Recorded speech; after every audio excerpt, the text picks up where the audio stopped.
चंदगड हे थंड हवेचं ठिकाण म्हणून ओळखलं जात आहे। खरं तर या चंदगडमध्ये सध्या राजकीय वातावरण तापायला सुरुवात झालेली आहे। खरं तर सर्व पक्षांचा जो प्रचार आहे तो प्रचाराचा धुरळा उडताना आपल्याला पाहायला मिळतोय। प्रचाराने आता शेवटचा टप्पा गाठलेला आहे। काय सांगाल? खरं तर संग्राम कुपेकर हे तुमचे बंधू आहेत, हे एकत्र आलं पाहिजेत आणि एकत्र आल्यानंतर ही विजयाची गाणी तो वेगळे असतील, ताकद वेगळी असेल। आम्ही दोघंही जे आहोत ते स्वर्गीय बाबासाहेब कुपेकरांच्या विचाराचे आहोत, त्यामुळं ह्या लोकांच्या पण जनतेच्या कल्याणासाठी पण आम्ही दोघांनी एकत्र येणं आवश्यक होतं।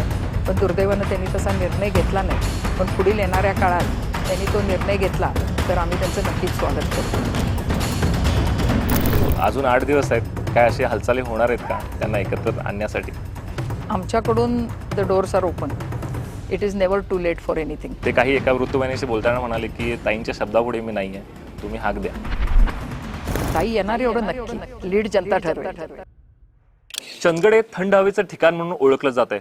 खरं तर या चंदगडमध्ये सध्या राजकीय वातावरण तापायला सुरुवात झालेली आहे। खरं तर सर्व पक्षांचा जो प्रचार आहे तो प्रचाराचा धुरळा उडताना आपल्याला पाहायला मिळतोय आणि याच विषयी जाणून घेण्यासाठी आम्ही आता पोहोचलो आहोत स्वर्गीय बाबासाहेब कुपेकर यांच्या बालेकिल्ल्यामध्ये। आणि आत्ता आमच्याशी बोलण्यासाठी त्यांच्या कन्या आहेत नंदाताई कुपेकर मॅडम। आपलं स्वागत आहे तरुण भारतमध्ये। ताई, कसा प्रचार चाललाय, कसा रिस्पॉन्स आहे? प्रचाराने आता शेवटचा टप्पा गाठलेला आहे, त्यामुळं प्रचंड वेगानं ही यंत्रणा आमची सर्व राबत आहे। प्रतिसाद अतिशय उत्तम मिळत आहे, सामान्य जनतेतून असेल किंवा जे आपले प्रोफेशनल्स ज्यांना म्हणतो आपण, वकील, डॉक्टर, व्यापारी संघटना, ह्या समाजातील प्रत्येक घटकाकडून एक अतिशय चांगला आणि उत्स्फूर्त असा प्रतिसाद मिळताना दिसत आहे। चंदगडबद्दल वारंवार बोललं जातंय की चंदगड हा विकासापासून वंचित आहे, यासाठी तुमचं महत्त्वाचं पाऊल काय असणार आहे? चंदगड विधानसभा मतदारसंघ हा 3 तालुक्यांनी बनलेला आहे। आजऱ्याचा काही भाग आहे, गडिंग्लजचा काही भाग आहे आणि पूर्ण चंदगड तालुका आहे। या तिन्ही विभागांचे प्रश्न वेगवेगळे आहेत, त्यामुळे ह्या तिन्ही चंदगड तालुक्याचं जर घ्याल तर विकासाच्या दृष्टीने नक्कीच वंचित राहिलेला आहे, शेवटचं टोक आहे। पण अतिशय प्रचंड क्षमता असलेला तालुका आहे, पर्यटनाच्या दृष्टीनं असेल, कृषीच्या दृष्टीनं असेल, उद्योग आणण्याच्या दृष्टीनं असेल, तर ह्या सर्व पातळीवर काम करण्याची गरज आहे। गडिंग्लजमध्ये पाणी प्रश्न सुटल्यामुळे सुजलाम सुफलाम झालेला हा तालुका आहे। अनेक सुविधा आरोग्याच्या असतील, शैक्षणिक असतील, चांगल्या इथं आता निर्माण झालेल्या आहेत। गरज आहे उद्योग आणायची।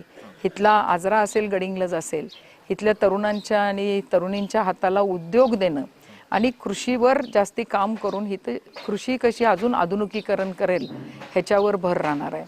चंदगडमध्ये भर राहणार आहे पर्यटनावर। 4 किल्ले चंदगडमध्ये आहेत। पर्यटन विकसित करणं, तुम्ही म्हणाला की हा थंड हवेचं ठिकाण आहे, खरोखर ह्याला प्रतिमाबळेश्वर ह्या धर्तीवर त्याचा विकास करणं गरजेचं आहे की जेणेकरून पर्यटक मोठ्या प्रमाणात येईल। नुसतंच किल्ले पर्यटन नाही तर कृषी पर्यटन। आज आपल्याला कल्पना आहे की अनेक लोकांना काजू कसा लागतो हे देशात माहीत नाही आहे, त्यामुळे रताळी इथं आहे, बटाटा आहे, इथं काजू आहे आणि काही भाग कोकणाच्या बॉर्डरमध्ये असल्यामुळे आंबा, फणस, तर हे कृषी पर्यटन पण फार मोठ्या प्रमाणात आपण इथं विकसित करू शकतो। वारंवार बोललं जातंय की काही जर इमर्जन्सी झालं तर थेट बेळगाव किंवा कोल्हापूरला जावं लागतंय, हॉस्पिटलची सुविधा नाही आहे, याकडे तुम्ही कशा पद्धतीने बघताय आणि काय केलं पाहिजे? नक्कीच चंदगड तालुका याला जबाबदार कोण असेल आतापर्यंत? आतापर्यंत कोण जबाबदार आहे ह्याच्यापेक्षा आता पुढं आपण काय करू शकतो ह्याच्यावर माझा भर राहील।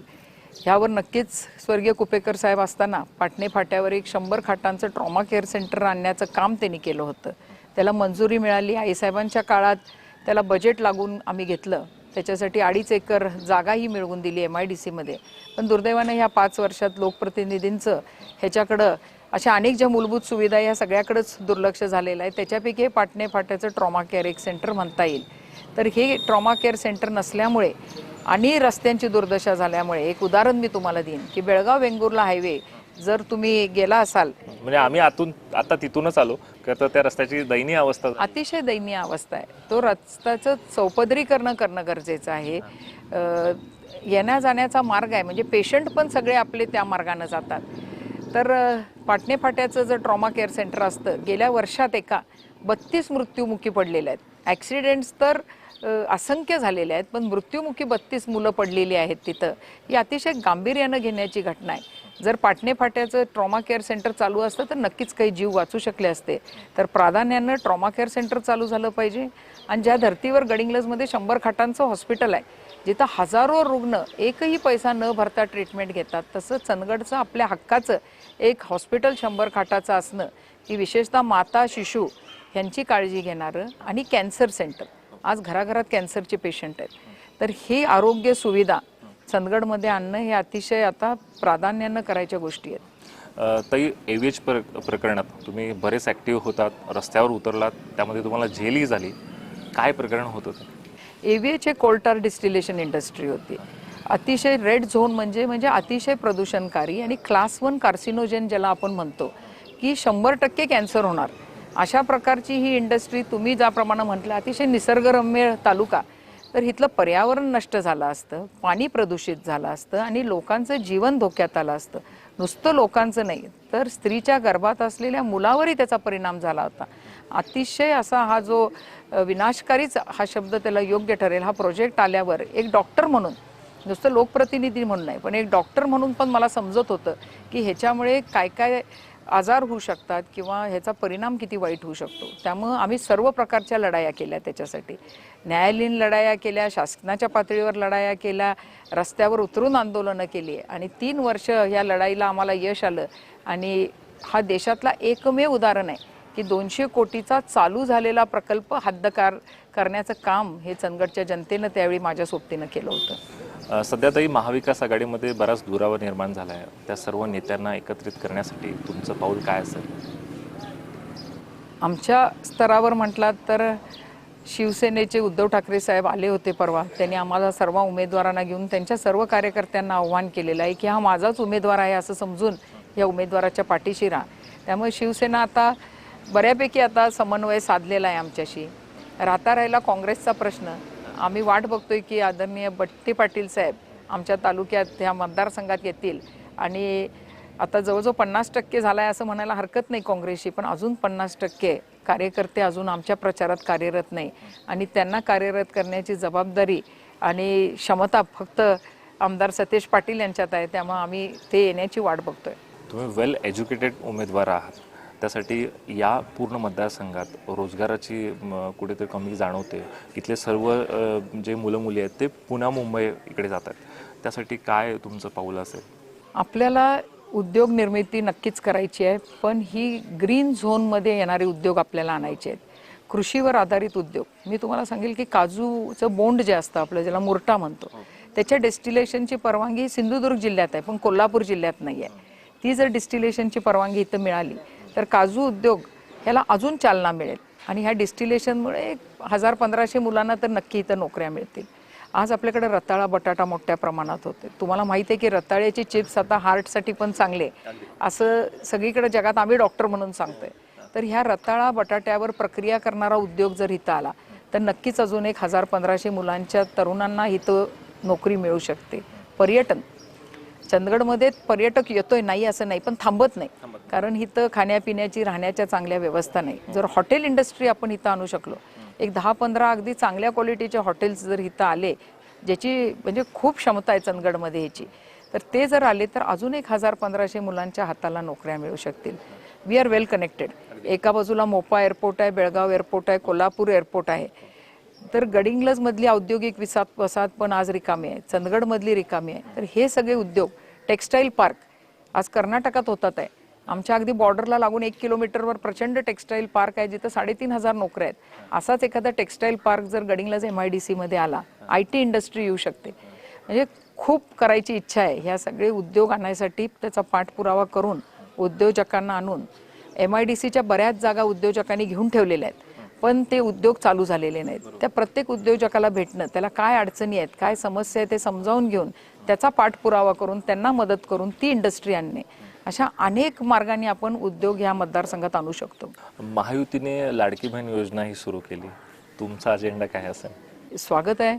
महिलांना आधार देण्याची गरज आहे, पण महिलांना आधार देता देता त्याचा उपयोग हा महिलांना एक ब्लॅकमेल करण्यासाठी किंवा त्यांच्यामध्ये भीती निर्माण करण्यासाठी केला जाऊन जो प्रकार अलीकडे कोल्हापूरमध्ये घडला, अतिशय निंदनीय प्रकार घडला.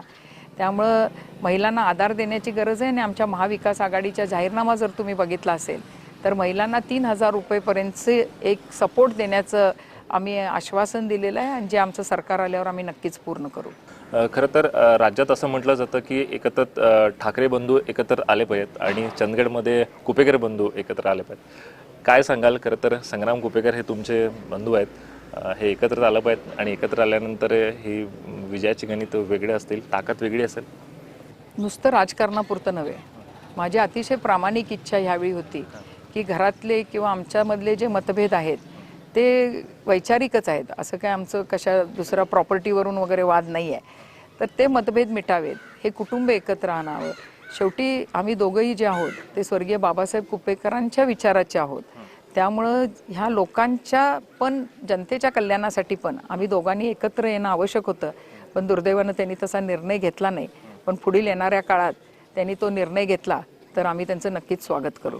अजून 8 दिवस आहेत, काय अशी हालचाली होणार आहेत का त्यांना एकत्र आणण्यासाठी? आमच्याकडून the doors are open. It is never too late for anything. ते काही एका वृत्तवाहिनीशी बोलताना म्हणाले की ताईंच्या शब्दापुढे मी नाही आहे, तुम्ही हाक द्या.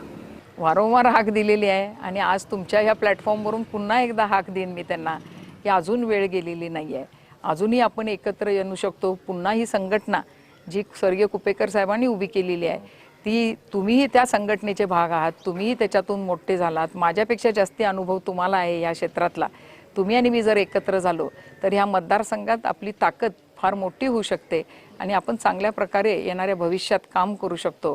त्यामुळं केव्हाही ह्या वाड्याचे दरवाजे आणि आमच्या मनाचे दरवाजे तुमच्यासाठी उघडे आहेत. तुम्ही महिला आहात आणि वारंवार राज्यात वेगवेगळे अत्याचार झाले या सरकारच्या ह्याच्यामध्ये, यासाठी तुमचं पाऊल काय असेल महिलांच्या सुरक्षतेसाठी? अतिशय संतापजनक आणि उद्विग्न करणाऱ्या या घटना आहेत की छोट्या छोट्या 3-3 वर्षाची जर मुली सुरक्षित नसतील तर आपल्याला वाटतं की कायदा आणि सुव्यवस्था ह्या राज्यात शिल्लक आहे की नाही. नक्कीच प्रशासनाची जबाबदारी आहे. प्रशासनाची पकड राहिलेली नाही, लोकांना कायद्याची भीती राहिलेली नाही. तर शक्ती नावाचा कायदा जो आपण आणणार आहे विधानसभेत, ज्याचं काही कारणास्तव असेल किंवा ह्या आहे त्या शासनाची लॅक ऑफ पॉलिटिकल विल जे आहे तो थांबलेला आहे, तो काही करून आणला पाहिजे. मी बऱ्याच सजेशन्स दिल्या होत्या की दोन्ही गोष्टी आहेत. एक, समाजामध्ये प्रबोधन होणं आवश्यक आहे. जो व्यसनाधीन झाला आहे तरुण किंवा ह्या गोष्टी घडतात आहे तर त्या थांबवण्यासाठी तरुणांचं प्रबोधन होणं आवश्यक आहे. पण त्याचप्रमाणे कायदा कडक होणं. त्यामुळे शक्ती कायद्याअंतर्गत जे 1 महिन्यात फास्ट ट्रायल्स घेऊन अतिशय एक्झेम्पलरी पनिशमेंट ज्याला म्हणतो की ज्याच्यामुळे धाक बसेल लोकांच्यात, त्याप्रमाणे पनिशमेंट पण झाली पाहिजे. तो शक्ती कायदा आपण ताबडतोब अंमलात आणणं गरजेचं आहे. खरं तर राष्ट्रवादी काँग्रेसमध्ये म्हणजे शरद पवार गटामध्ये सुप्रिया सुळे आणि 2 महिला सोडल्यानंतर तुम्हीच आहात. काय पुढचं टार्गेट असेल? म्हणजे मोठं काही करण्याचं काय टार्गेट आहे? मला असं समजतं की ह्या तिन्ही जिल्ह्यातून महिला उमेदवारी माझ्या एकटीचीच आहे. त्यामुळे नक्कीच माझी जबाबदारी जास्ती आहे की मी ह्या सर्व, असं म्हणेन, ह्या तिन्ही जिल्ह्यातल्या महिलांना मी आज प्रतिनिधी आहे ह्या सगळ्यांची. त्यामुळे महिलांचे जे प्रश्न आहेत, महिलांकडे जाल तर त्या गोष्टी कुठल्या करतात, त्या म्हणतात की आमच्या हाताला काम द्या. त्यामुळे महिला उद्योजकांना पुढं आणणं, बचत गटाच्या महिलांच्या हाताला काम देणं. त्या काम करतात पण ते ज्या वस्तू तयार करतात त्याला बाजार मिळत नाही, मार्केटिंग त्याचं केलं पाहिजे. त्यामुळे महिला सबलीकरण, महिला सशक्तीकरण आणि महिला सुरक्षा हे प्राधान्यानं माझ्यापुढं एक आव्हान आहेत की मी उत्सुक आहे त्या सर्व विभागात काम करायला. आणि आमच्या आदरणीय नेत्या सुप्रियाताई यांच्या मार्गदर्शनाखाली जी जबाबदारी त्या माझ्यावर सोपवतील ती ह्या राज्यात मी पूर्ण करेन. ती मोठी जबाबदारी सोपवली तर तुम्ही स्वीकारायला तयार? 100%. राजकारणात मी आहे ते समाजकारण करण्यासाठी. मी स्वतः पेशानं डॉक्टर आहे, त्यामुळे आरोग्य या विभागात मला नक्कीच काम करायला आवडेल. तुमच्या बाजूलाच लगत सीमा भाग आहे. वारंवार सीमा भागात अत्याचार होत आहे. सर्व सीमा भाग तुमच्याकडे आशेचं किरण लावून बसल्या, कारण स्वर्गीय बाबासाहेब कुपेकर त्या लढाईमध्ये होते. काय सांगाल, सीमा प्रश्न सोडवण्यासाठी तुमची भूमिका काय असेल? सीमा प्रश्नासाठी माझी भूमिका ही समन्वयाची असेल. आज जे वाद सीमा भागात होतात, कुठंतरी ह्या सगळ्या घटकांना एकत्र आणणं आणि ते प्रश्न सोडवणं महत्त्वाचं राहील. आता आदरणीय पवारसाहेबही तुम्हाला माहीत आहेत की सीमा भागाच्या प्रश्नांबद्दल प्रचंड आस्था असलेला नेता आहे आणि त्याच्या खालोखाल स्वर्गीय बाबासाहेब कुपेकर होते. सीमा भागातील लोक त्यांच्याकडे कायमस्वरूपी यायचे, आपले प्रश्न सोडवून घ्यायचे. त्याच धर्तीवर मीही सीमा भागातल्या आपल्या नेत्यांच्या बरोबर संबंध प्रस्थापित करेन नुसत्याच आपल्या महाराष्ट्रातल्या लोकांच्या बरोबर नाही तर कर्नाटकातले जे नेते त्याच्यात आपल्याला मदत करू शकतात आणि ह्या सगळ्यांच्यामध्ये एक समन्वय साधून आपल्या सीमावर्तीय बांधवांना न्याय द्यायचा प्रयत्न करेन. हां. शेवटचा प्रश्न आहे, ताई कितीचं लीडने येणार? ताई येणार एवढं नक्की, लीड जनता ठरवेल. धन्यवाद. तुम्ही मला वेळ जो दिला त्याबद्दल धन्यवाद. तर ह्या होत्या नंदाताई कुपेकर बाबुळकर यांनी जो आम्हाला वेळ दिला आणि ताईने सांगितलं लीड नाही पण नक्की निवडून येणार. तुर्तास इथेच थांबतोय. कॅमेरा पर्सन निलेश मोरेसह विजय निंबाळकर, तरुण भारत न्यूज, चंदगड.